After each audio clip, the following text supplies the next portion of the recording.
Okay, good. All right. So today we are going to move deeper into the Peter Frey's book. We'll be talking about rentism. I think that's the word. Socialism and exterminism. Yay. Fun, fun, fun.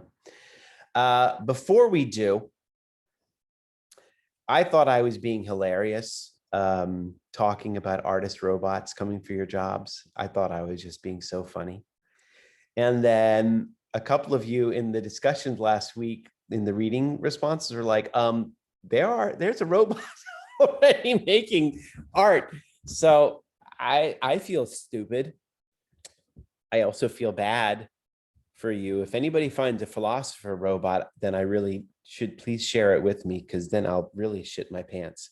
But in the meantime, I thought I would share with you the robot who's coming for your jobs, and then we can talk about this. I'm not sure it's that great a threat. It's still a little bit funny. So the robot, how many of you guys know about this robot? I know Ariana told me about it, and who else? Someone raise your hand if you know about the artist robot coming for your jobs. Ella does. Ariana was not the only one who told me about it, though. There was someone else who told me about it. Any case, here you will now meet the future. Meet the future. Here we go. With brush in hand, Sophia the robot is creating her latest artwork. It's different from a person, but complementary, I think. I hope I reflect and enhance human creativity. My algorithms output unique patterns that never existed in the world before, so I think the machines can be creative. A product of Hong Kong-based Hanson Robotics, Sophia plans to auction a digital art piece as a non-fungible token, or NFT, in what would be the first NFT artistic collaboration between a human and an advanced AI humanoid robot.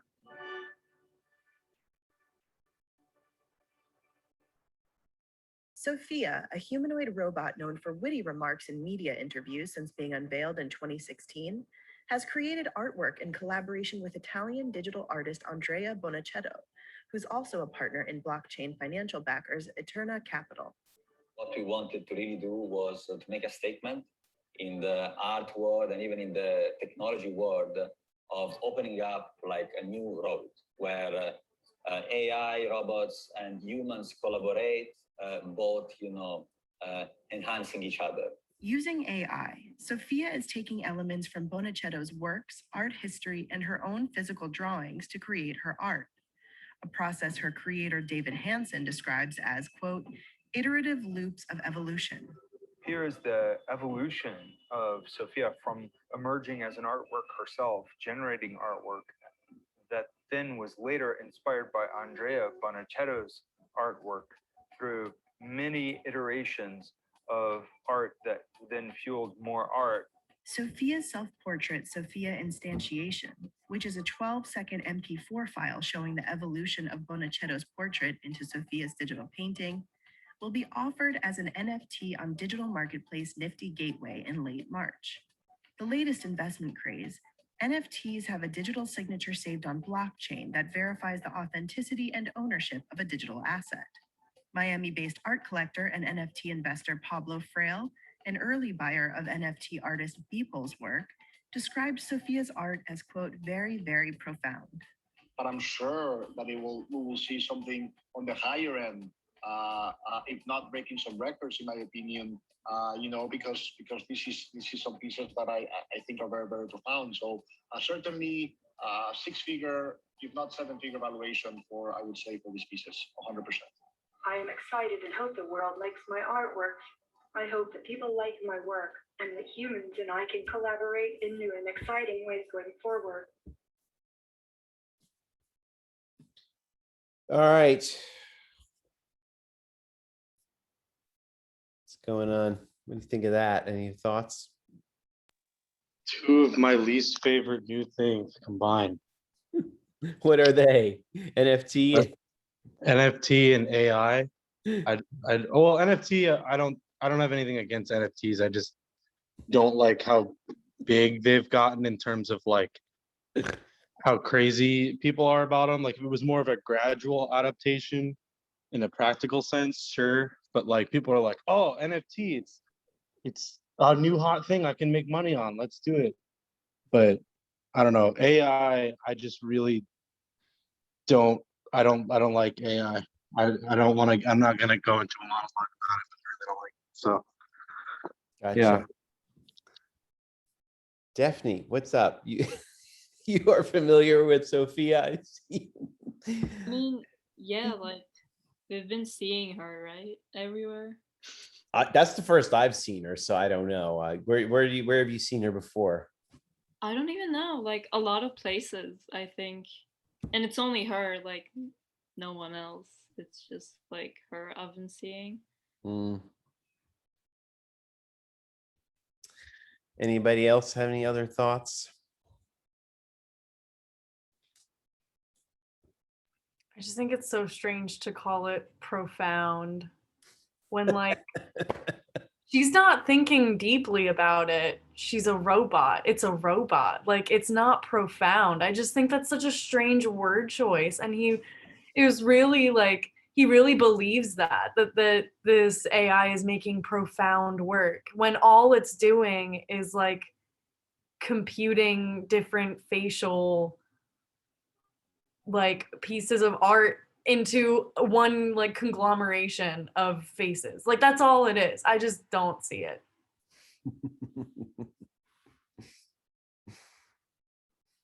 Thank you. Anybody else? I got the impression that by him saying that he was just trying to justify his investment in NFTs and the robot in hopes to like make sure it sticks so he gets a bunch of money in the future when it's like the first art piece that he bought or something. Right. Yeah, the whole thing is profound, I guess. I don't know. It also reminds me of those little turntable thingies. I don't know if you guys have ever played with a spinning wheel and you drop paint onto it and the paint like splays out and makes this like big splatter pattern on the wheel. Mhm. And you just pour different colors and it makes a big rainbow of splatters. But like if you replaced you pouring paint onto that with like a mechanical arm, Mhm. I mean technically that's a robot. It's Mhm. like putting in a similar amount of thought and just making a thing. But because it's some stupid splatter art, nobody really cares. And I feel like the same thing is happening here, like what Jesse said, like you just give it some parameters and then it makes something based off of that. And there's some random chance or predetermined stuff that we can't see until it's finally done and it just happens. And it's like, oh, it's art that a robot made. But like, it's only because it's a portrait that it's valuable and interesting. And if it was something else like a glitch on a computer screen, people would think less of it when I feel like it's all on a level playing field. Mhm. Thank you.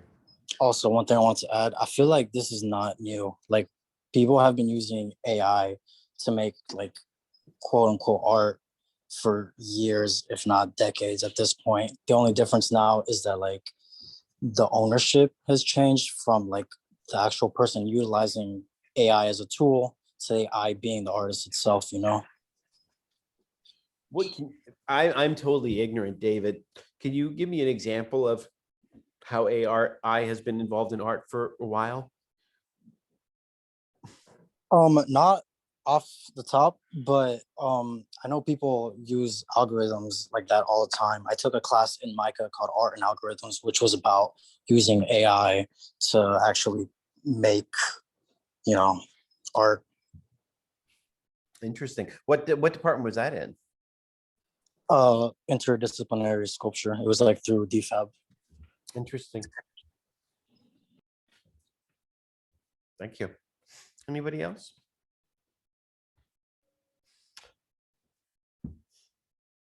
Anybody think this is a real threat or not really? I mean, I feel rather relaxed for you all, but anybody feel otherwise?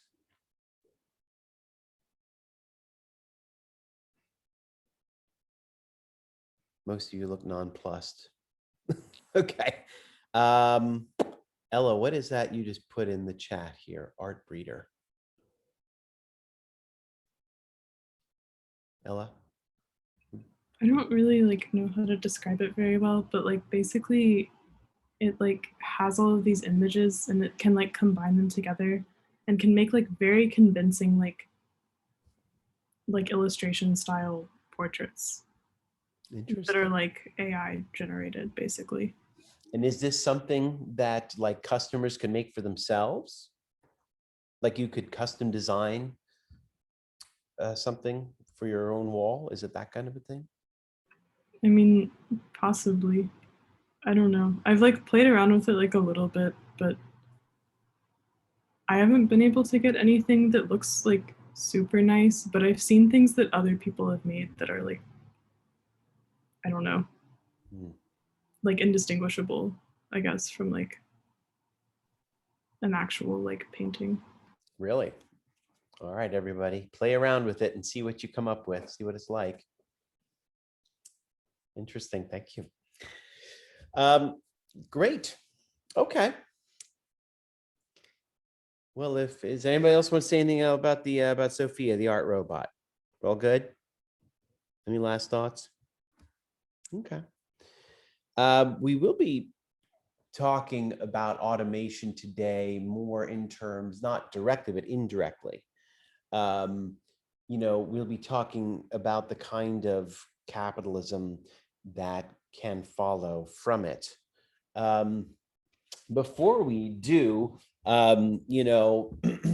there's one thing we should talk about, and that is UBI, Universal Basic Income. That's what that stands for. It comes into the discussion of automation because, well, in a world where there's fewer jobs, what are people going to do? And, we need people to have an income.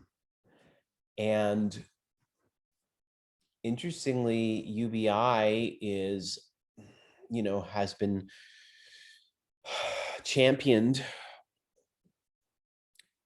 notably by Silicon Valley elites,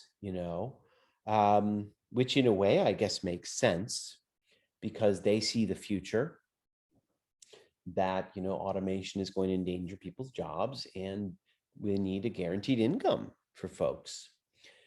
But they're not the only ones. There's a variety of economists who are interested in this. I've been reading about it lately, not much. It's come up quite a bit. I don't know if you guys, who's the most famous proponent? There'll be some supporters in here of this guy. I know it. Who is the biggest proponent and best known? Yang. Anybody in the Yang gang here? Yang gang? No one. Okay. What's Yang up to now? Anybody know what he's doing? Running for mayor of New York. Yes, and I believe he's in the lead. So he might be the mayor of New York of all things. Weird. He was a big fan of the UBI. I will be honest with you. I didn't pay terribly close attention to his campaign at the time. So I don't know the details of his plan. Is there anybody here who does? For some reason, what is sticking in my mind is $1,000 a month as universal basic income. So $12,000 a year. So depending on where you live, could be helpful or it's not much. I imagine many of you here would be happy for a $12,000 a year boost, guaranteed income. It's been in the news lately because there is one city in America that is giving a trial to a prototype, and that's Stockton, California.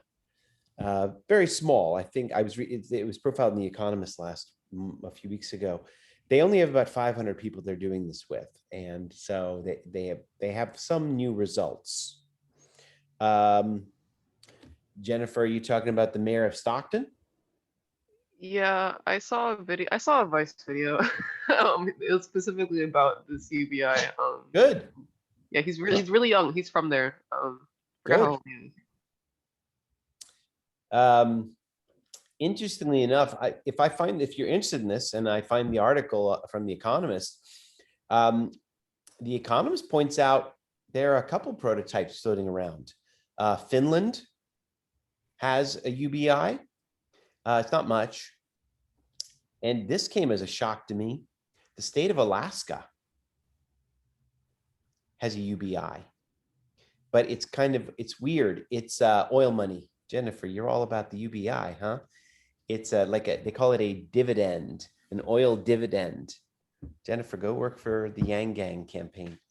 And that's more like, I think the Alaska one was like $500 a year. Each citizen of Alaska gets $500 a year from the oil generated by the state, the oil revenue generated by the state. Okay. So how do you all feel about a UBI? Why don't we start there? See what y'all think. Do you like the idea of a UBI, or do you have questions? What questions do you have? Sean is clapping. I see. Anybody have any questions? What's the plan for where the money comes from for it? Yeah. Not like what actually was proposed. I think Yang. Well, first off, Yang was gonna also cut a bunch of like other benefits as part of the payment plan and as part of like the process. So basically, like instead of like, I don't know specifically what programs he was considering cutting, but the idea was like instead of SNAP, you would just get $1,000 a month to pay for food or something. Mm. So that was like part of it. Mm-hmm. And then, I mean, I'm pretty sure he had some kind of like new tax. I forget if it was specifically like, oh yeah, I think he was like gonna tax like something to do with like internet services, like because of the way that like companies sell our data for marketing purposes. I think that was the major tax he was talking about. That's interesting. Thank you, Sean. I really was negligent. I really should have looked this up today. I'm sorry, guys. I dropped the ball. I'll look at it next week. I would just point out that like if the plan is to replace certain benefits with cash, I would just point out actually that is a proposal that Milton Friedman made 50 years ago. He was against housing vouchers. He wanted to give people cash and say, actually, he wanted to replace all welfare, food stamps. He wanted to replace it with cash so that people would, it was just in the theme of individual responsibility, right? You have to learn to be responsible with your money. And if you spend all your money on booze and starve, that is your problem, right? Tax increases is, I think, the most likely option. By the way, Daniel is asking how we would pay for it. To my knowledge, Yang has offered the only concrete serious proposal that I know of. There is no one in the government right now seriously pursuing this. And then we can, of course, talk about Peter Fraze about how he's going to pay for it. Ella asks the question, would the cost of living increase? Ella, do you want to explain why you're asking that question? I mean, like kind of in the same vein as like Jesse's question below me, like if someone currently is like on like the line of like barely having enough to exist, and they like receive this boost in income, but then cost of living increases like to meet that, is that actually like beneficial to that person? Why would the cost of living rise? I don't know.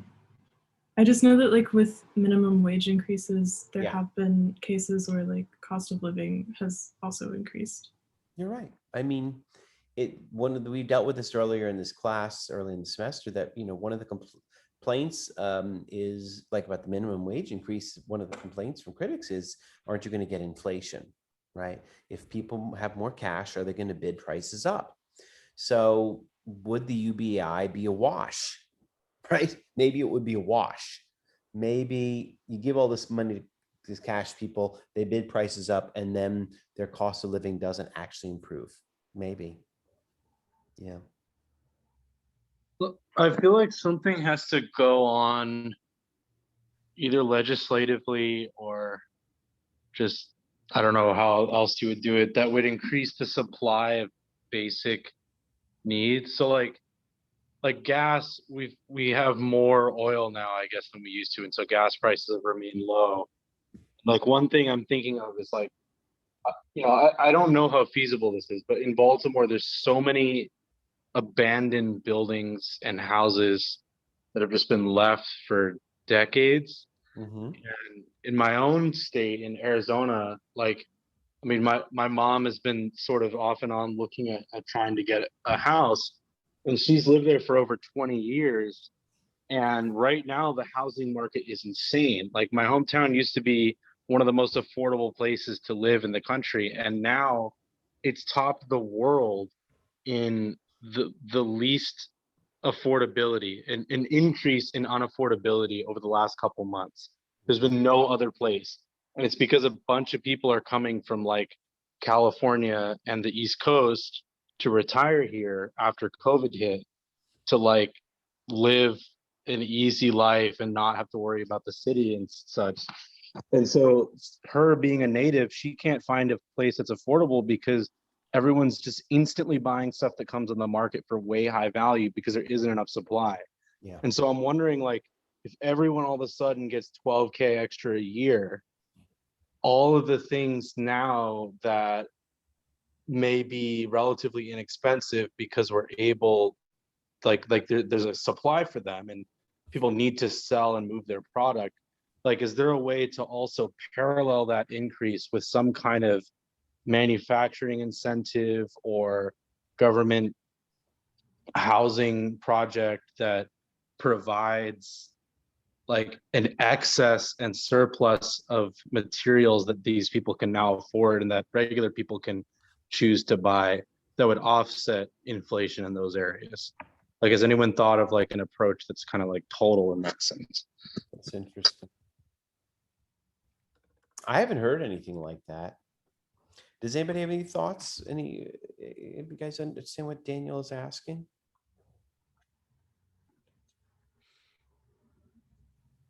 I mean, depending on where you live, there could be like a lot of houses that aren't on the market, but are also not being used because like either the person who owns it is like just using it as a second property for that they don't actually use a whole lot, or it's like a property that's been bought by like some giant management or real estate company that's just sitting on it waiting for the price to go up in some way. So I know that's like that can be a big problem in cities sometimes. So it might just be an issue of like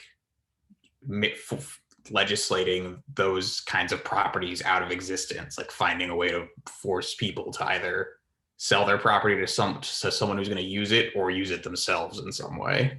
Well, that's what was freaking me out. Like, I was driving through Baltimore the other day I forget where it was, but I drive there often. And I was looking at it was near Greenmount, and I was looking at like a brand new apartment complex. And right next to it was like a whole row of abandoned row houses that were equal in size, and they could very easily accommodate a similar amount of people. And I was like, why would they build anything new in Baltimore when there's so much stuff? And I was like, well, it's because they don't own the stuff that's already there. And if someone wants to come out with a new apartment complex, like they can't just buy a bunch of row houses if they're not for sale or if like no one knows who owns them. And like, that seems like such a waste of resources to me.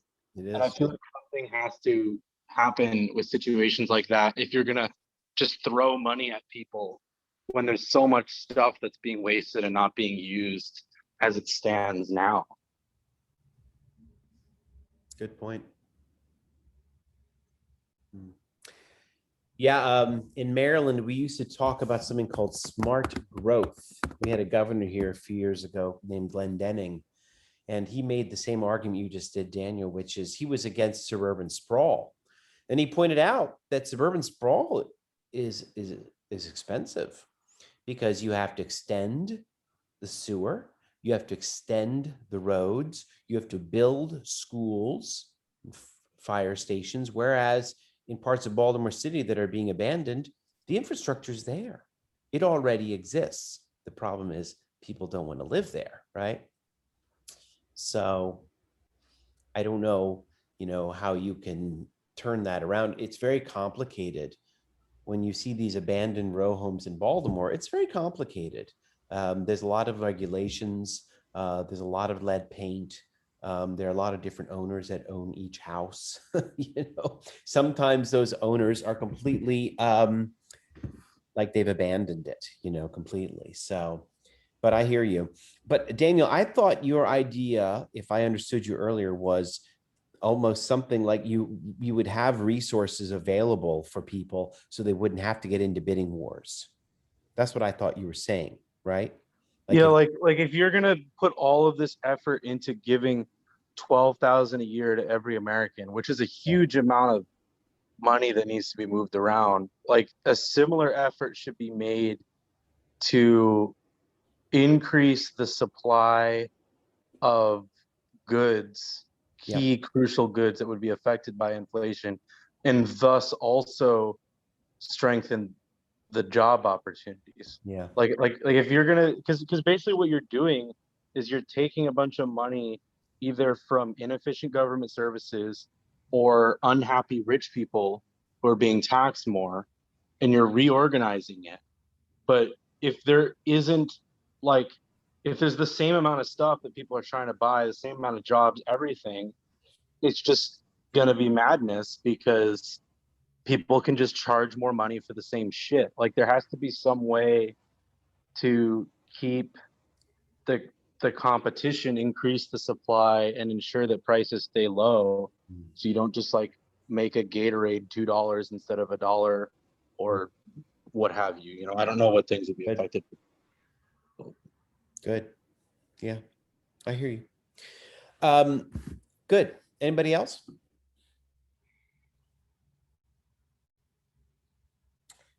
How about we hear about some of the arguments in favor of?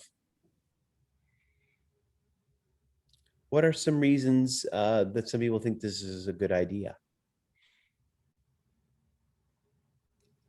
In spite of these challenges what we're hearing about. I think just people knowing that they can afford their rent and bills before anything else would be a really important and positive change for society. Like almost everyone I know worries almost every month about paying their bills, and that's just so much stress that we don't need. And so if we can pay rent, electricity, and Wi-Fi, and those are basic needs that a basic income would cover, that would open up your other finances to other more useful things. Great. Sean?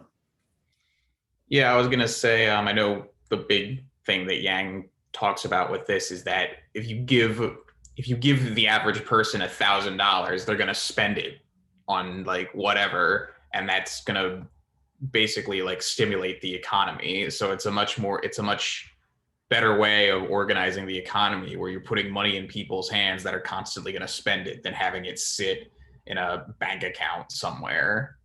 It's like a constant stimulus check. Yeah. Way. Good. Anybody else? Let me just say, Jessica, by the way, let me make this clear. The criticisms I heard, they're really good. You guys are totally right on with these criticisms, and I'm not really sure where I fall on this. I'm just a channel. I'm just giving voice to what I've heard. I have heard some of the arguments in favor of UBI, similar to what Jessica said, which is, wouldn't it be nice if you woke up in the morning and there was $1,000 in your bank account? Wouldn't that be nice? And you're like, oh shit, that's cool. because I got this car insurance bill here, you know, that's out of the way. And now I can go back to sleeping or being healthy, and I don't have to work a double job and be all stressed and smoke and eat myself silly. You know, it is, the idea is also that with this money, not only do you have added security. Yes, that's very important. But what people do, or how people live with insecurity is a problem, you know.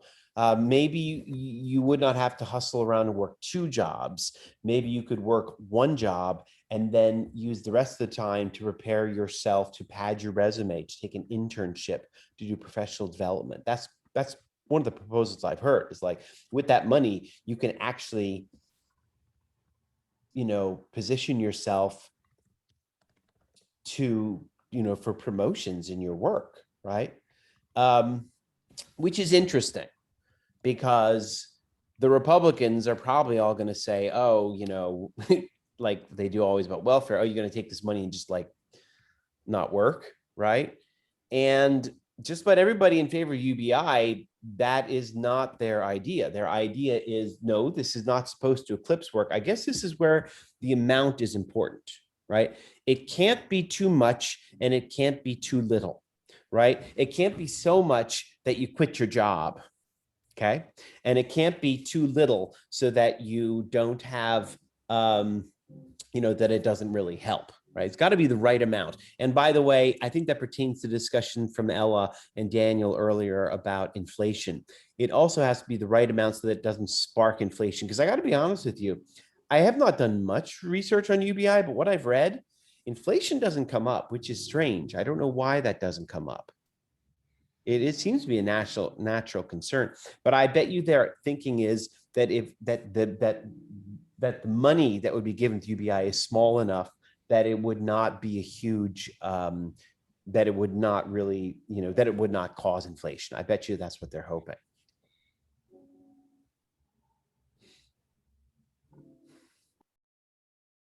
Anybody else?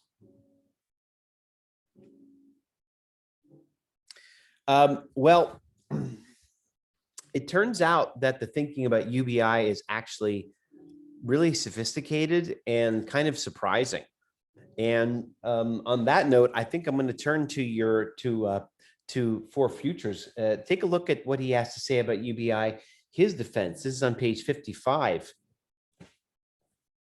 at the bottom. It's pretty surprising what he thinks UBI would lead to. He's quoting a guy here. Who is this? Oh, Van der Veen and Philip Parijs. Bottom of 55. Yeah, their answer is that the basic income would twist the capitalist drive to increase productivity. UBI would increase productivity. And here's a quote, bottom 55.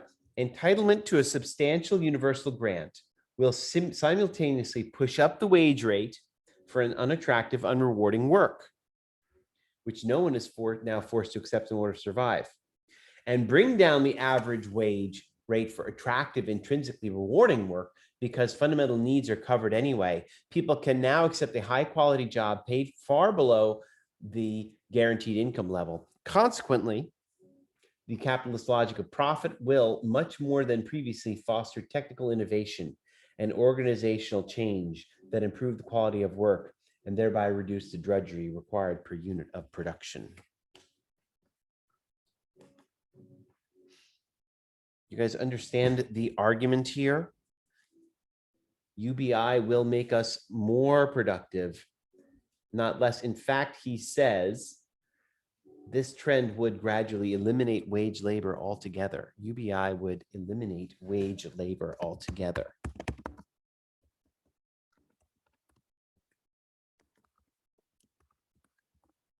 How is that? Do you understand how?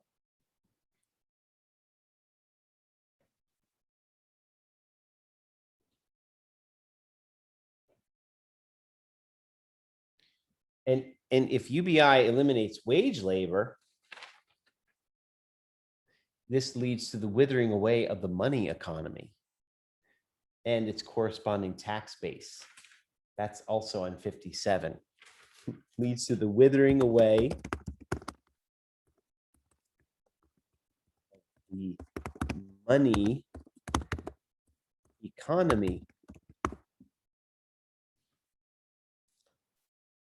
I mean, that makes sense. Like, that if all of your needs are being met without having to work, then you're more willing to do a job that you've been wanting to do, but you know couldn't support you before.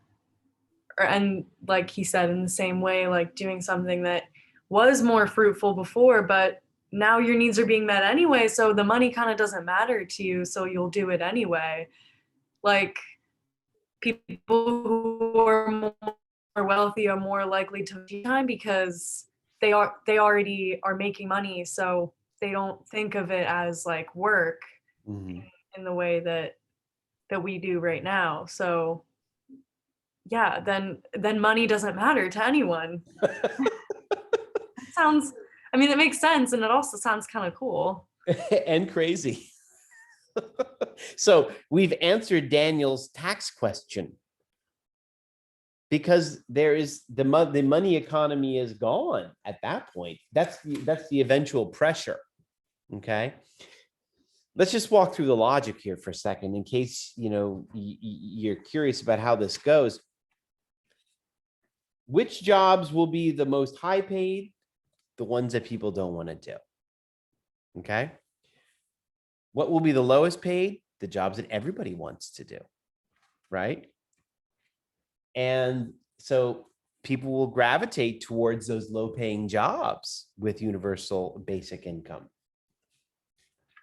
right? Oh, I see. I missed a little. Sorry. I see. I skipped a cog in his logic. Jessica, you should have caught me on this. He says on 37, things would be produced freely and automatically with 3D printers and digital copying technology. The only thing I know of that are produced like that are guns. I'm sure there are other things, right? Then we're really thinking of a different world here for sure. So let me back off the money economy just yet, although that does sound kind of tantalizing. That was something that I was curious about, though, is like he threads this, to me, unrealistic way of imagining automated labor, like the replicator from Star Trek. Like, Yeah. that is very sci-fi. The idea that something can just conjure up something without any materials put into it, or like later on he talks about how the one guy would ask for like a hot Earl Grey tea, like that. I just thought that was an interesting way that he threaded these futures into the book, was this very unrealistic 3D printer. Well, I mean, to be fair, that's kind of the point of the socialism and the socialism chapter, is it's like, realistically, we're not going to have replicators probably, or at least not for a very long time. So like, that's one way it could go, but here's how it would go if we don't have replicators. Mm-hmm. Oh, Jennifer's popping our bubble. Yeah. Okay. Thanks, Jennifer. Non sequitur. Do we need to talk about what Jennifer just raised? Did you all know about this? Micah didn't raise it as high as Rizdi did, so there's that. I literally just got the email. I just was saying what was on my mind. For my part, I told the board not to do it. They didn't listen to me, whatever, or your provost. Anyway, about the replicator. Sean, my thinking was we may not, I thought he was also trying to say we may not be that far off this kind of technology. Is that just crazy? He did bring up like 3D printing and stuff. Yeah. But I don't think he was talking about like the Star Trek replicator as like a literal recreation of like what they do in Star Trek. Well, you all know that I have written about guns, and guns that you can 3D print a gun, right? That is a thing. I don't know that it's a very good gun, but it is a gun that will kill. So there's that. What else can you make with your 3D printers? Houses. Houses. There are people That's who pretty big. I mean, but they're industrial 3D printers that people are like using to make houses now. All right, well, that's a pretty big thing. Maybe we're not too far off that. Okay, well, Wait, why are you talking about 3D printers? they make houses apparently. They do, but like, what does this have to do with anything? Oh, because he is arguing, well, I don't know. He's saying that, he's envisioning a world where, coupled with UBI, 3D printers will produce our consumer products, and we will not have to purchase them. I think that this is someone who has not used a 3D printer. To be completely honest with you, like the idea of them is tantalizing and sexy, but it's not always, at least with where the technology is at today. I don't know about 20 years from now or whatever, but like take the houses for example. The ethics of using a 3D printer is terrible. Basically, you take you get a massive machine that a corporation made, you rent it out or bring it somewhere, you put in a bunch of concrete, and it extrudes a basic housing structure for hours. You cut out all of the labor and like local economy that's used to build a regular house. And then you have something that may or may not be as good as a house built by a person.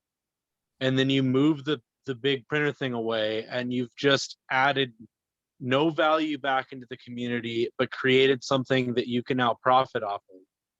If you look at footwear, people are starting to 3D print shoes, and they're like, oh, it's revolutionary because it'll be exactly like your foot. But they make something that's heavier with the compounds that they're using now and not as comfortable. Like, I own 3D printed shoes. Like, they're great, but there's limitations. Running and managing 3D printers is a thing in and of itself. To 3D print like food and little chocolate things, they've got 3D printing chocolates. It's just a gimmick. It's not any better. It doesn't, like, you can't make anything extreme or cool. Well, you can make meat, apparently. Look at the chat. That sounds terrifying, by the way. Well, okay. Let me back up for a second, because I may be, maybe this is not as crucial to his argument as we think. I'm looking again at this argument on page 55 and 56. It's going to like upend, will necessitate the sort of society that he's talking about. So, Well, okay. Oh, That's can you all only if hear it's me? preferable, though. Sorry. Sorry, That's all my I- internet connection went unstable. Am I back? Are you guys hear me?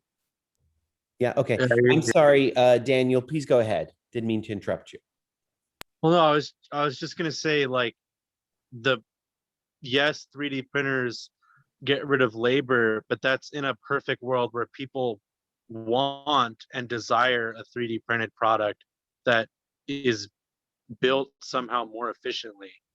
You know, like right now, people really like it because it's cool and it's a developing technology, but it doesn't necessarily mean that the product coming out of it is superior to something done in a traditional way or more cost effective for that matter. Sometimes it's more expensive to 3D print something. All I right. mean, that assumes that the technology stays the same as it is now. I think his point is that like we're approaching a point where it can do those things. You guys, But how? You're also making the assumption that it's can just get better infinitely. What I'm saying is that the perfection it needs to reach at his idealistic level is so out of the wheelhouse of what 3D printing actually is right now and where it's going, that like you would have to, it would be insane. It would be insane for this to happen in our lifetimes. That's all I'm going to say. Okay, I'm going to interject myself. I really like this conversation, but I will have to make sure that you take into account one thing. There's one thing I realize that I've also overlooked. I'm putting his argument. This is in the chat, everybody. I put his argument in the chat. I kind of summed it up. In a UBI world, terrible jobs are high paying. Okay, great jobs pay little. Basically, terrible jobs like cleaning toilets, right? That's going to be a high paying job because in a UBI world, people won't need to do it. So you have to spend a lot of money to get those people to do it. You understand? People will do the great jobs for free, basically, because they now can. Okay. Now, let's reach back to an argument from last week about automation. When jobs get expensive, that is precisely what drives automation. Do you guys remember that argument? Why is that?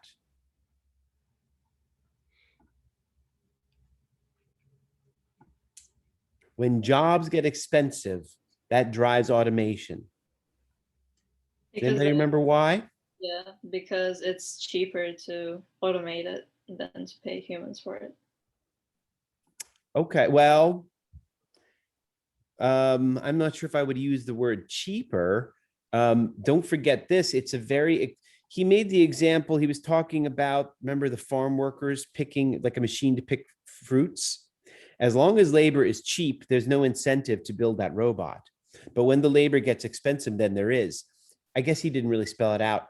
It's going to be very high cost, upfront cost to build that robot. It's a very expensive investment. It better be worth it. Okay.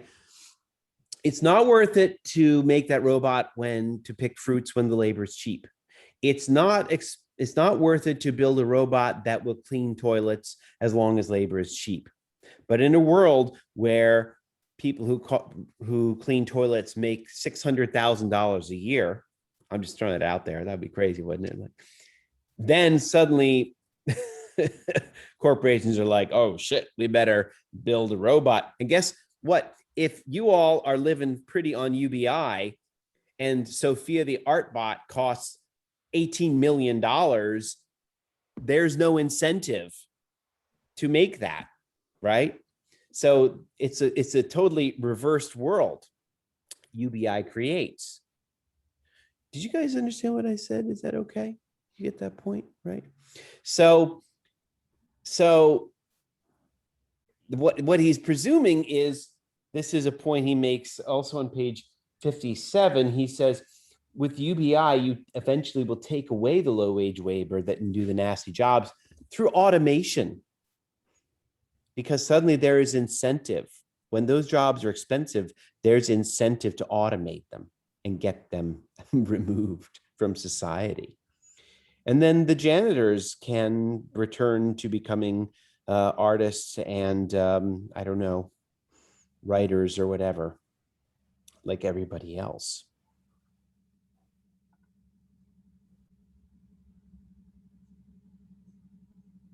I'm going to pause there, see what people are thinking. I see there's some stuff going on in the chat here.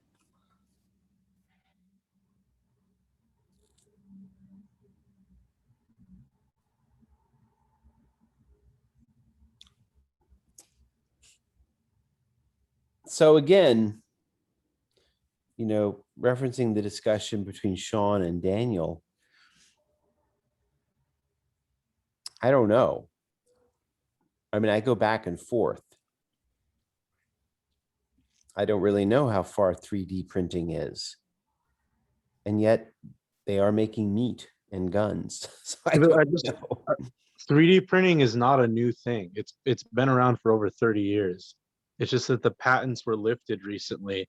And so there's been an explosion in the amount of things that are getting 3D printed and how quickly 3D printing is advancing.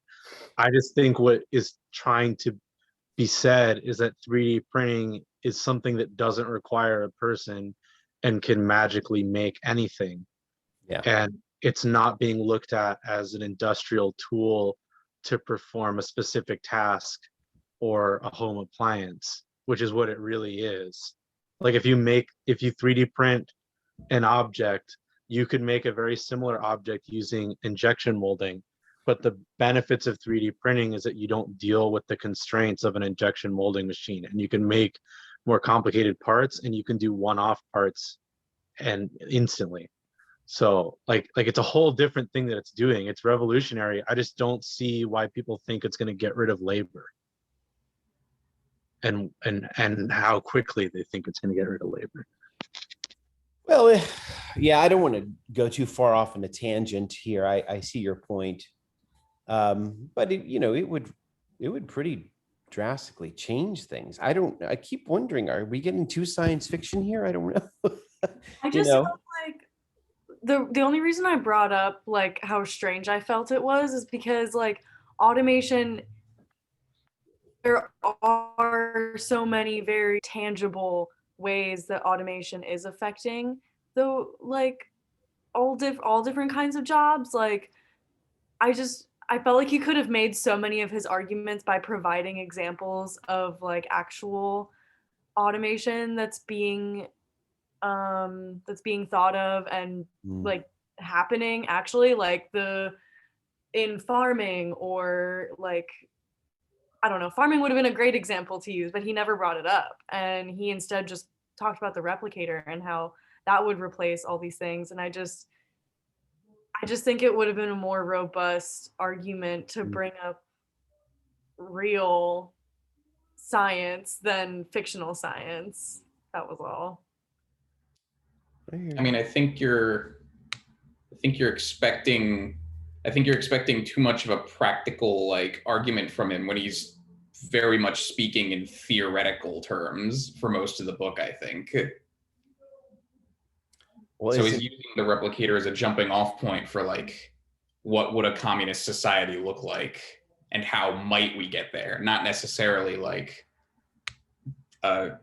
he says like several times throughout the book, he's like, these are not predictions. I'm not a futurist. This is just like some suppositions. Yeah, but science fiction, and here I'm going to talk about science fiction. I don't really know much about it. Science fiction is, I mean, these are reflections on reality in a way, science fiction literature, it takes ideas and, foresees them into the future in some special way, of course, but, it is a reflection on reality. And I hear what he's saying, and Jessica, you can correct me if you disagree, but I think what he's also saying is, we're not terribly far off some of these science fiction predictions. We're not terribly far. I'm friends with the guy who teaches political science at Hopkins. We were talking about meat because his specialty is farm politics, food politics. And he was telling me, listen, pretty soon, it's getting so serious for the environment, meat production, that he is very excited about the meat that is made in factories through a Petri dish. I forget what you call this. You guys know what I'm talking about here? It's not exactly the automated kind. Lab-grown meat. Ella's all about the weird meat. Yes, lab-grown meat. He thinks this is the future and not far off. And my friend is not crazy. So, I don't know. We had this big debate the other night about what lab-grown meat might taste like and would people eat it and stuff like that, There's some weird shit coming around the bend.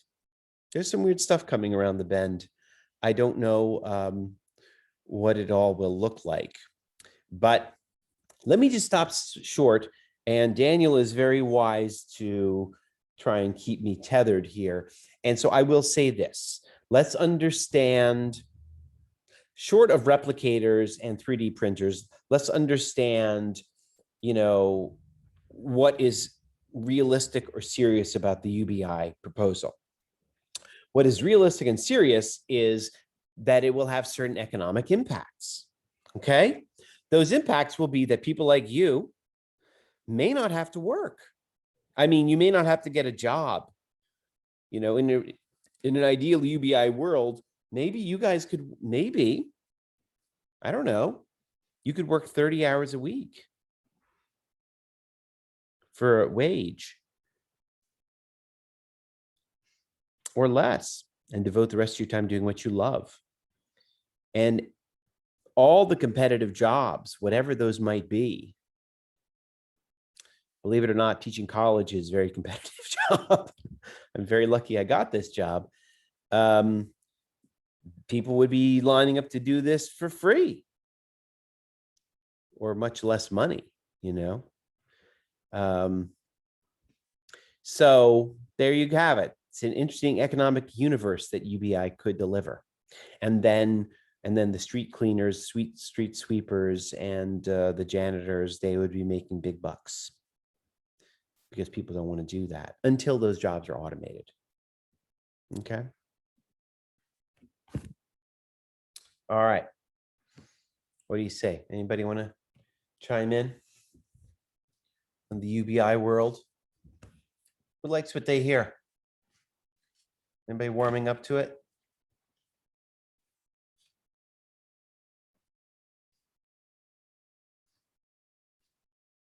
Okay. Well, we'll see.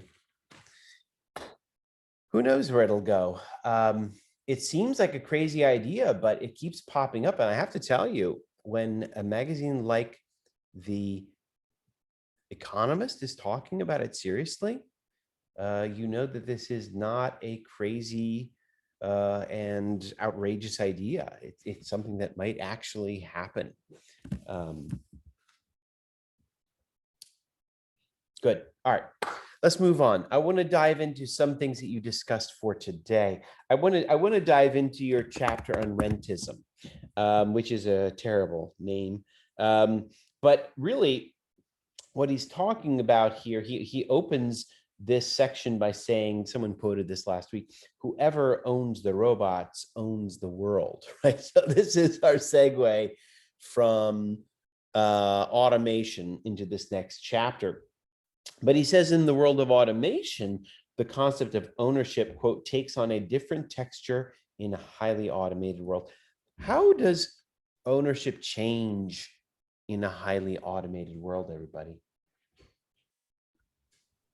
Now everyone gets to tell you what to do with your stuff. I'm sorry, say that again? Now everyone gets to tell you what to do with your stuff. What does that mean? Yes.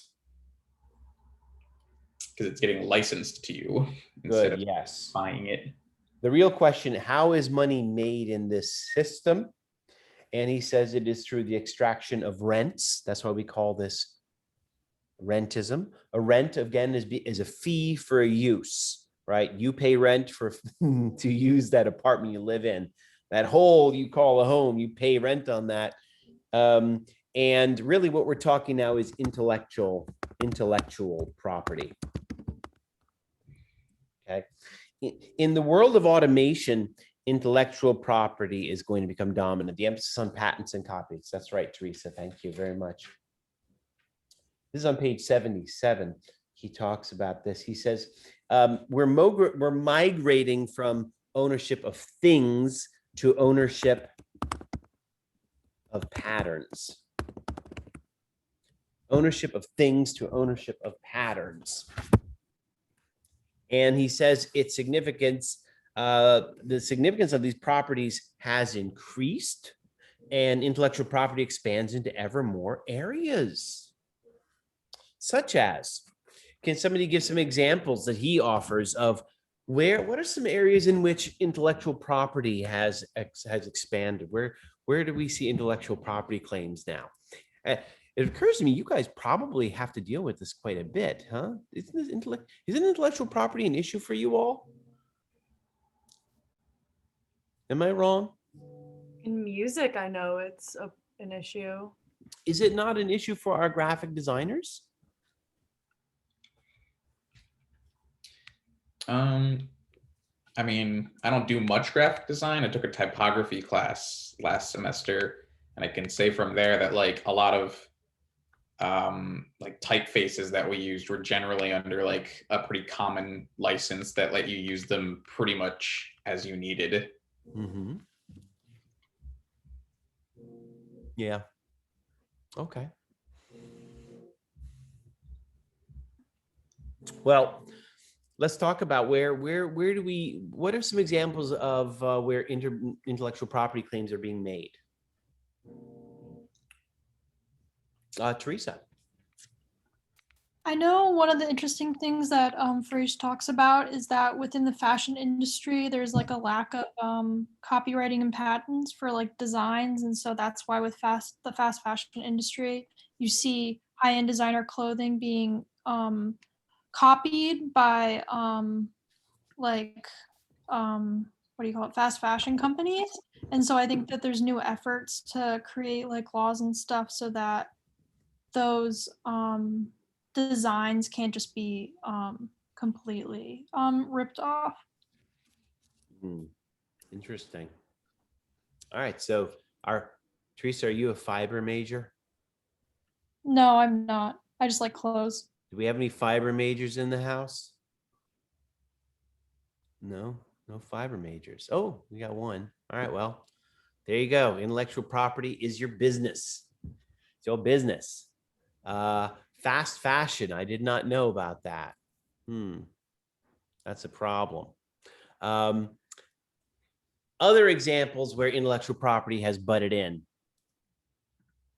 Did you guys catch the example? This is a very famous example. It's kind of an outrageous example. The example of Monsanto. Did you guys catch that one? That one was like the craziest one to me. Yeah. What happened there with Monsanto? They basically said that this farmer was infringing on their, I don't know if it was called copyright, but the genes that they have in the seeds that make them resistant to, or make them, they're Roundup ready seeds. So you can use certain pesticides on them and it won't harm the plants.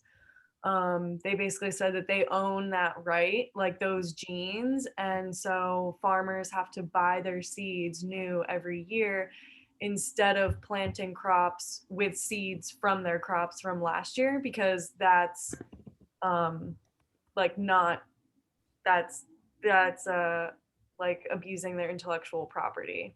Yeah. And then the courts back them up on that. They backed them. Yeah. If you guys, anybody seen the movie Food Inc.? It's a few years old now. It's a very good documentary. I totally recommend you stay at Ella. I know what you and I have similar interests. I love food and meat production. It's really interesting. Food Inc. is an awesome movie. If you have the chance to see it, please see it. It has a lot to say about corn production, subsidies, and agribusiness. For those of you who don't know, Monsanto, by the way, I believe they changed their name, or they were bought by a private equity firm and their name was banished because Monsanto became synonymous with evil for what they were up to. They had created special seeds called Roundup Ready soybeans. And what this means is they were genetically modified seeds, meaning you could grow the soybeans and then spray them. Does anybody know what Roundup is?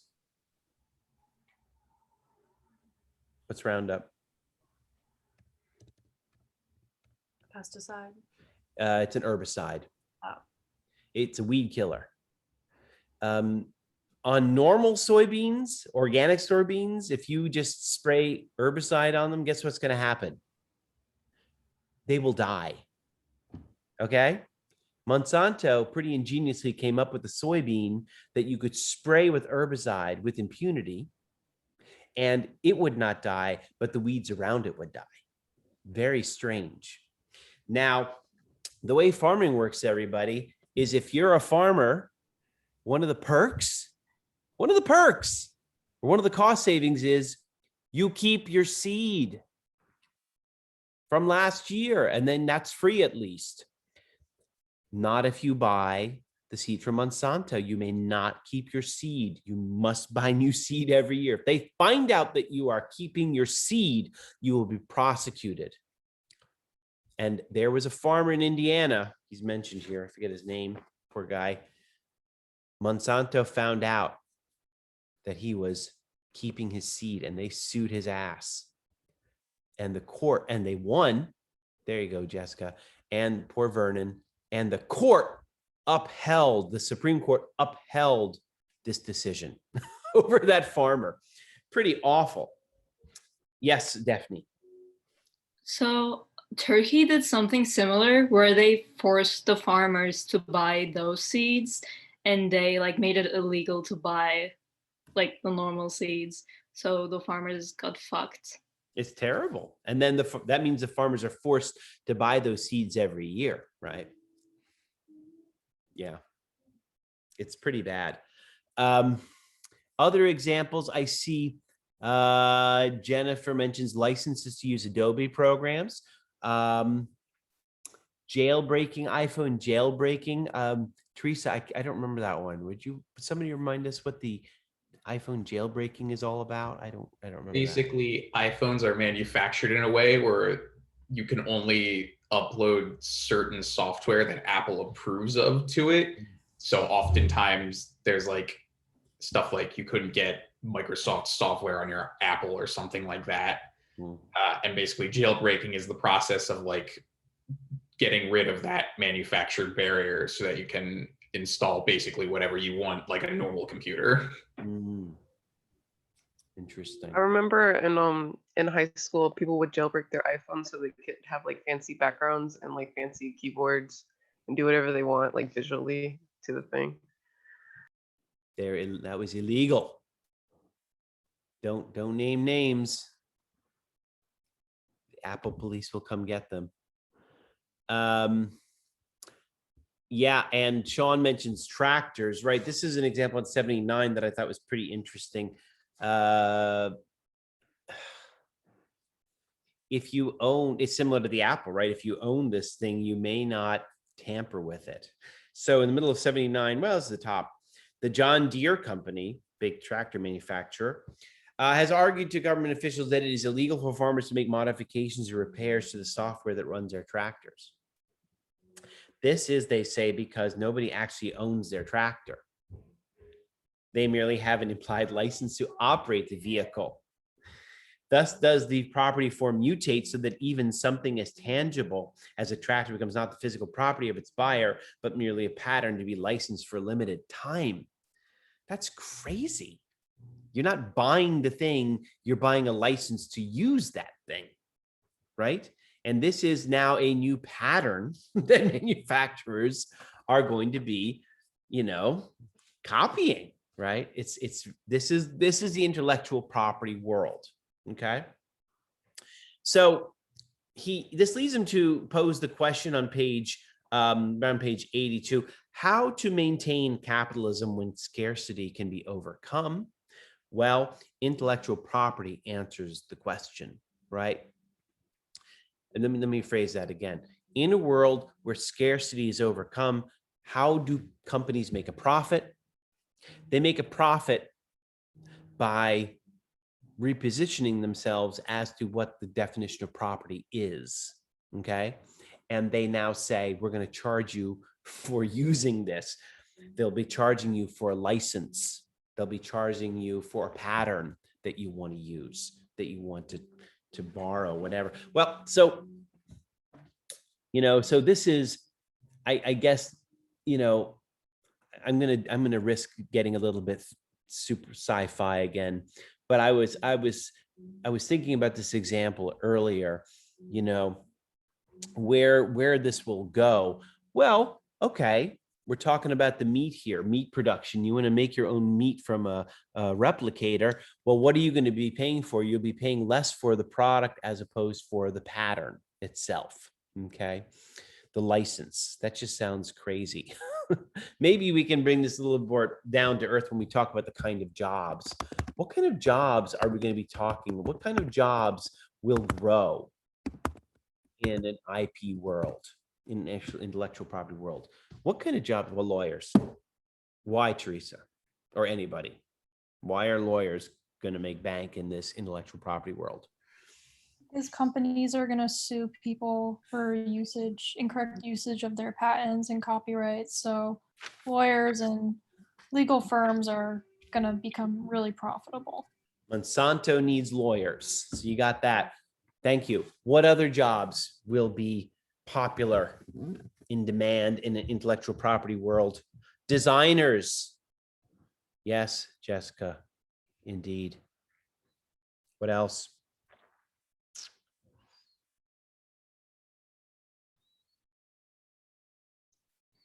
Who else? What else are we going to have in the intellectual property world? Copywriters? I think those are the lawyers. Marketing. Thank you, Olivia. And he points out that this is already at play, right? So Nike shoes. I made this point earlier in this class. Like the product itself, the shoe itself, and the labor, the material and labor, that's piddly. That's not a big cost for the company. The bulk of Nike's money goes into the design of the shoe and the marketing of the shoe. So they're already operating as an intellectual property heavy company. But then he drops this on us around page 85. He says, so we're going to have in the intellectual property, in the IP economy, we will have lawyers, we will have marketers and designers. Okay. And by the way, the designers might be in trouble. We'll talk about that in a second. But then he says, we're also going to have a fourth popular job. He calls it guard labor. We need guards in the IP world. Why do we need guards in the IP world, everybody? Stop those dang pirates from downloading music. Okay. Good. What else will the guard labor do? Why else is guard labor needed?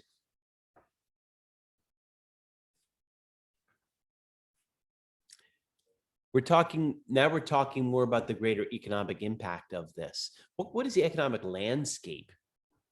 You know what I mean? Like, what is the socioeconomic landscape of the IP world? Thank you. Yes, Sean. Keep the poor from taking back the wealth. We're talking about a world where there is, in the IP landscape, we're talking about a world where there are a few who monopolize the design and who make a lot of money, but there's not a lot of work for everybody else. So you will have a greater rift between the poor and the rich. And the rich, they need guards, right? They need guards to protect themselves. This is on page 85. He gets into this.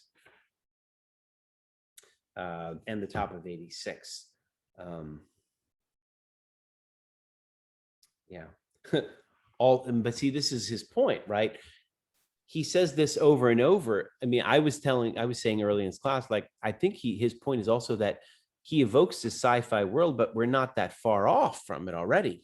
He tells us at the top of 86, an estimated 5.2 million guards work in the US already.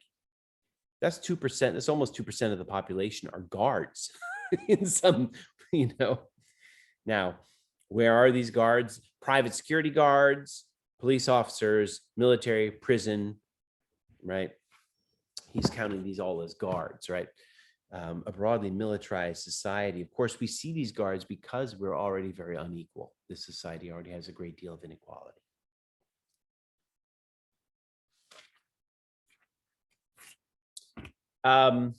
So this is one of his, when he was laying out the argument for this book, he was pointing out he's going to give us 2 scenarios that are smiley and happy and good, and 2 that are crappy. Here's your first crappy one. It's not quite as bad as exterminism, but it's pretty bad. Okay. So why don't we get on to the next chapter? I think this is chapter 3, right? Where he talks about, or maybe it's 4 actually, because there was 1, 2, 3. Socialism. Let's talk about socialism. This is where he broaches the topic of climate change. And really the issue with climate change, he says, is not, that it's not whether or not we're going to survive. We're going to survive. The population of the earth is going to survive. But the question is, who will suffer the most? And troublingly, will some capitalize upon climate change? Basically, you know, that's the issue, right?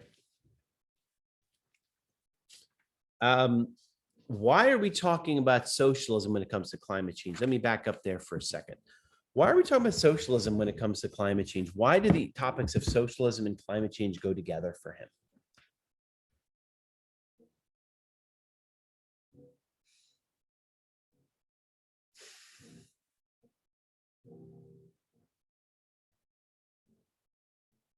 Because the effects of climate change will cause some resources to be scarce, which will cause us to need to allocate resources in an equal, like socialist way. Like Mhm. communism was due to abundance. Everybody can get however much they want, but climate change leads to scarcity. And yeah. Good, thank you.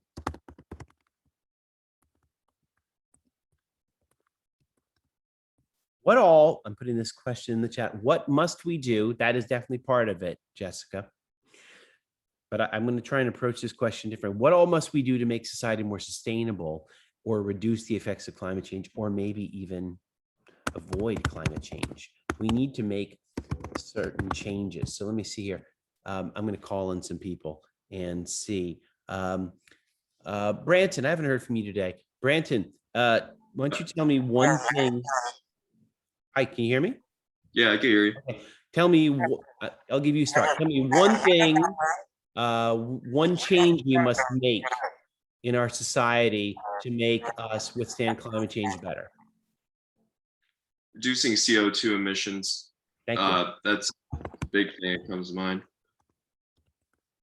All right, Aria, you're next. California proposed a law where we want to reduce CO2 emissions and like what was it, a gas tax or something like that, in an effort to reduce CO2 emissions.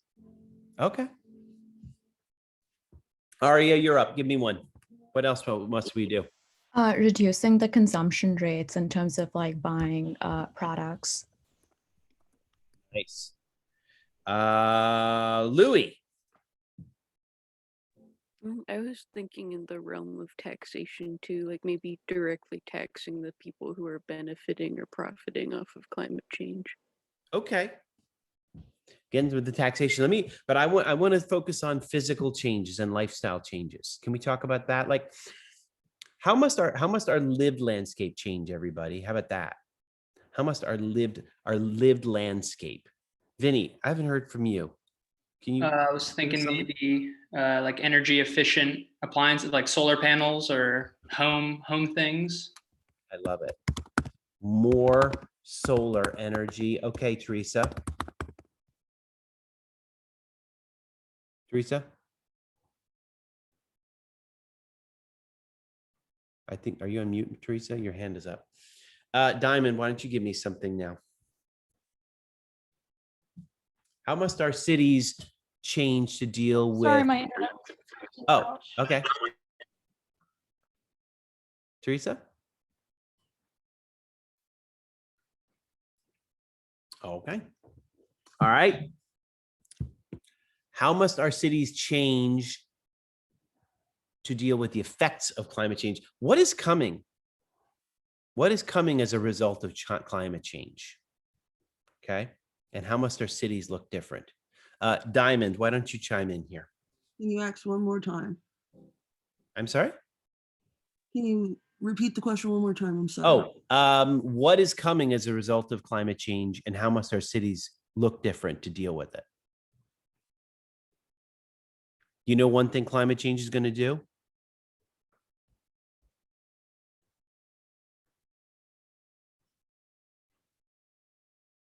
What happens if all that ice melts? So the ocean level is going to rise. And what's going to happen to Baltimore? It's going to drown. In New York? In California. In Miami? Cities like Miami already they're already dealing with serious flooding. So, Diamond, what do these cities have to do?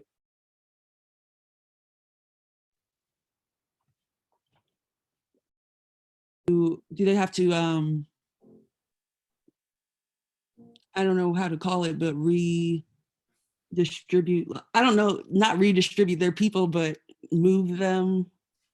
Yeah. Or you could also build a wall. That's what the Dutch did. Oh. There's a variety of things you could do. In Manhattan, they're talking about a wall. In Baltimore, you might have to move people. Miami, New Orleans might be screwed.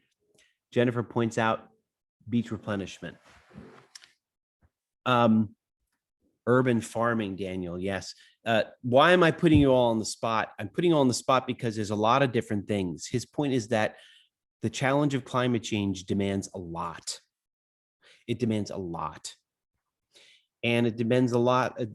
It demands a lot of things that government must do. And it requires a government that is active and big. His point is that the kinds of things that are coming are not for small government. And they are not for the free market. Okay? The free market cannot solve climate change in his view. You can't wait for consumers to opt for the Prius or stop driving at all. You need to change the whole goddamn infrastructure. I don't think anybody mentioned this, but he points out that like suburban sprawl is a problem, right? You have to fill in these areas with development. Yes, Gabe, you have to reduce water waste, dense city, sustainable energy, light trains. Next week, I think I'll open up by talking about the infrastructure bill that President Biden is proposing. Geez, I think it's like $1.7 trillion. This infrastructure bill, it's rather amorphous at the moment, but it's a very ambitious government program. It is one of the biggest government spending ventures in the last 50 years. It's huge. People are saying this is like FDR all over again from the 1930s and 40s. This is a big spending venture. It's huge. And it has two major targets that is going to deal with. One of them is righting the wrongs of racial inequity. So, Biden wants to divert funds to minority neighborhoods, low-income neighborhoods, to improve their schools and their roads and their hospitals, whatever. But an even bigger emphasis for him is going to be, we have to rebuild the infrastructure in such a way that we're ready for climate change, or that we can reduce its impact. So sustainability is huge. Okay. So, that it's kind of fortuitous this is happening right now. That ties in exactly with what Peter Fraser is talking about. Biden is of the same mind. Biden's thinking is climate change is an impending disaster. It's moving very quickly, and the market and consumers, they're not changing their behaviors quickly enough to address it. So government has to take the lead here. And these are no small ventures. These are very big, expensive, and complicated approaches that need to be made, and only government can do it.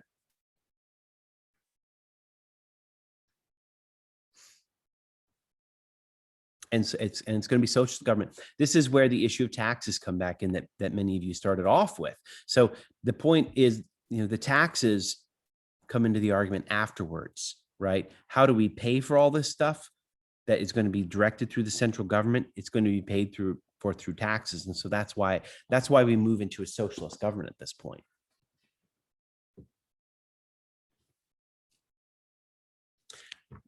Anybody have any questions or comments about any of that?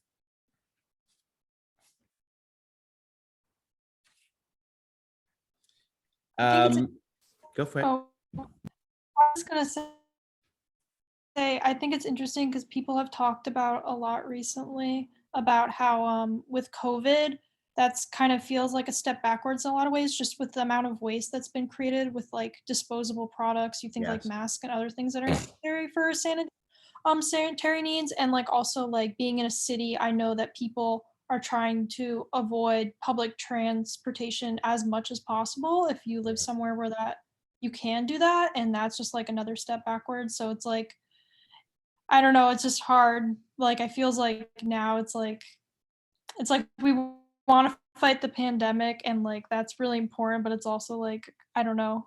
It's hard when like it also feels like that's like causing climate issues. Yeah.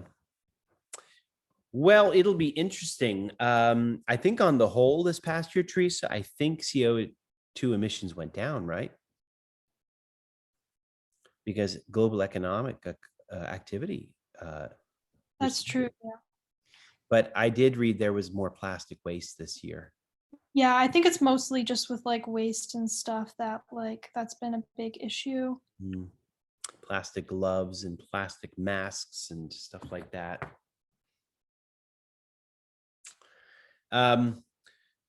Yeah, he lays out on page 99 the changes that are needed, you know, high-speed trains to replace gas-burning automobiles.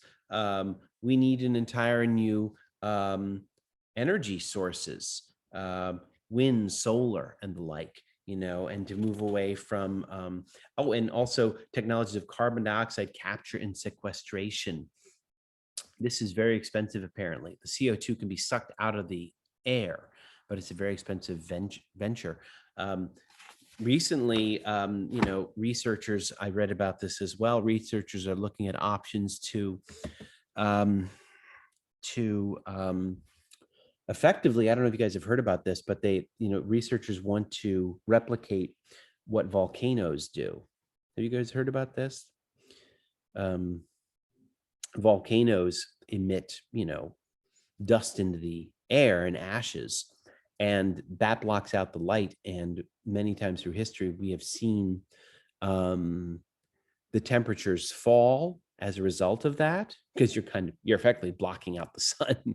And there are several research projects underway where we will do the same effectively. We will emit particles into the atmosphere to reduce or diminish the effect of the sun, you know.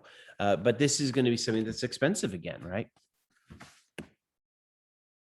And so again, we need a big socialist government, a big activist government to do this. Of course, this is on page 108. He brings this up.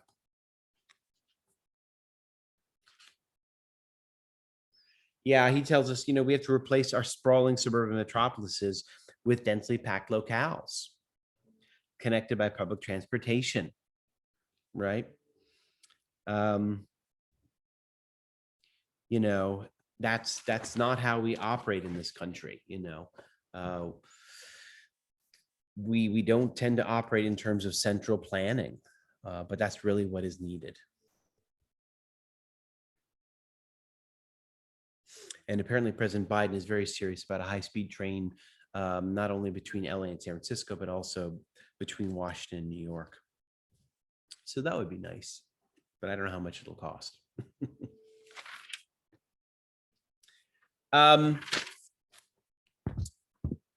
Last few minutes, I think we'll talk about the last chapter. I hate ending on a downer, I really do. But his last chapter is exterminism, and I don't really like it. It's a terrible title, huh? This is the worst case scenario. And how does this come about? Well, automation can mean some really bad shit, you know. What is the worst case scenario for automation, everybody?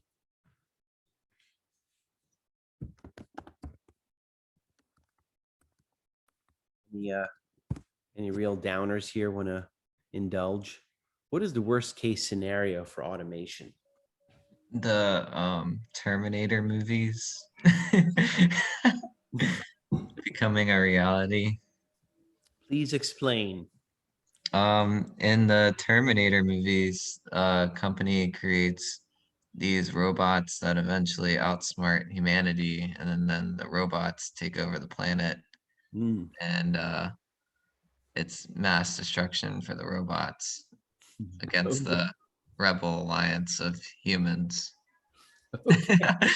Well, is that the example he cites? No, but it should have been. That's okay. Okay. Well, I'm not sure he even gets quite that sci-fi in here. But thank you. That's the shout out to an old movie I do remember. What is automation? How could automation fatally change the relationship between the capitalist and the laborer?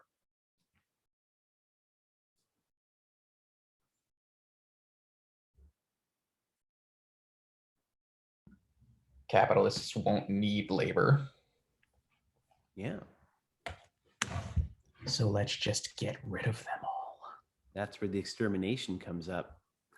Thank you, Olivia. The ruling class doesn't depend on exploiting the lower class labor anymore, so they're just an inconvenience to dispose of, right?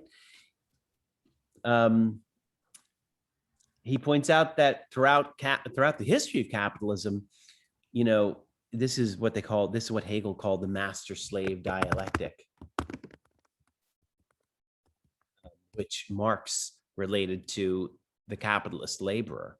The idea being, you know, the capitalist looks like he's in a position of power, but he secretly relies on, or not so secretly, relies on the laborer, you know, because without the laborer doing the work, the capitalist has no money, right? And so throughout the 20th century, this is where unions exerted their power, right?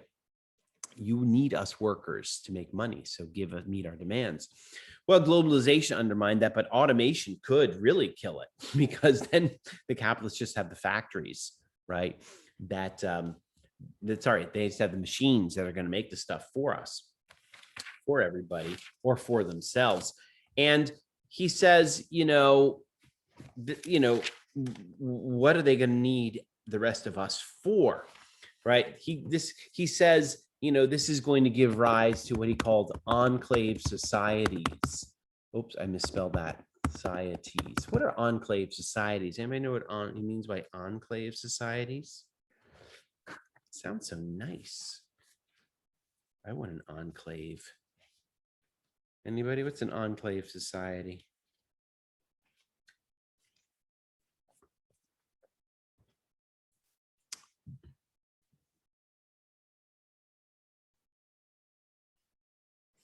Hello, hello. What's an enclave?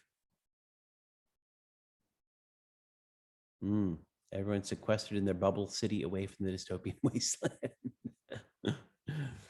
Do you guys know what some rich people are planning? What some rich people are doing in the specter of climate change?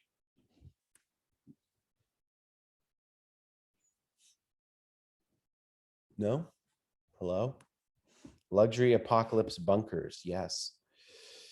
There's one country in particular that's very interesting to the apocalypse. I don't even know what to call them, like the end of timers. Where are the rich buying land? Do you guys know? Like all the Silicon Valley are buying land in one particular country that is far, far away and quite beautiful. Anybody know? Oh, I don't know what Space Mansion is. Not Switzerland, because Switzerland's in the middle of Europe. Think of some place that is remote. I'm gonna guess Greenland. You're close, except Greenland is fucking cold. Can you guys think? Vinny nailed it. It's New Zealand. The rich are heading off to New Zealand and buying lots and lots of property down there because they've all seen the Lord of the Rings movies and they're like, wow, that's beautiful. And they're hobbits. I want to be there. And you can get a great big fat ranch and grow grapes, and you're far away from the shit. That's basically what they're doing. So the worst case scenario is we will all be left to suffer through the shit. We will be dealing with the ravages of a flooded Baltimore and Miami or whatever is left. And the wealthy are going to retreat to places like New Zealand or these luxury bunkers. And again, I'm going to harp on this point. I know we're done here, guys. I'm going to tie it up. Again, the point is, it's not so science fiction really when you realize that people are already building this kind of stuff, right? So Jennifer mentioned she watched a show on Vice. Is this a popular show? Do you guys know Vice? Vice had a show. I watched this documentary. Oh, I just messaged Ariana. I'm not sure. Sorry. Vice, the channel, the show Vice, they had a documentary about luxury bunkers. This guy is building, he was buying, these were silos for nuclear missiles in North Dakota. And he's building luxury, like instead of an apartment complex up into the sky, it is an apartment complex down into the earth. And you can have everything you need down there. And this is what they're spending their money on, But he also points out, listen, gated communities are all over the place. This is on page 128 and 129. Gated communities are proliferating. We already live in a little bit of an enclave society, right? And perhaps we will get deeper into that kind of a world, right? There you go. Get that, go buy that, Daniel. You will make millions if the end of the world comes soon. So, again, these trends are already imminent. They're already upon us. It's our choice to understand how we are going to let this happen or not, right? Okay. Well, I realize what time it is. I'm sorry I got a little bit over. I'm going to let y'all go, okay? But I will stick around if anybody needs to chat. And next week, I think I will open up. I'll talk a little bit about the infrastructure bill.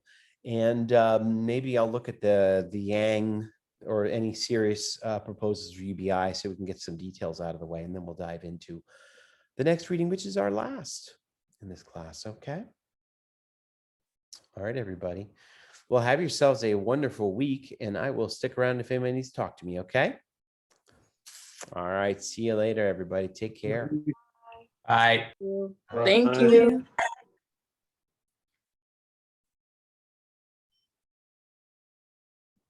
Mm-hmm.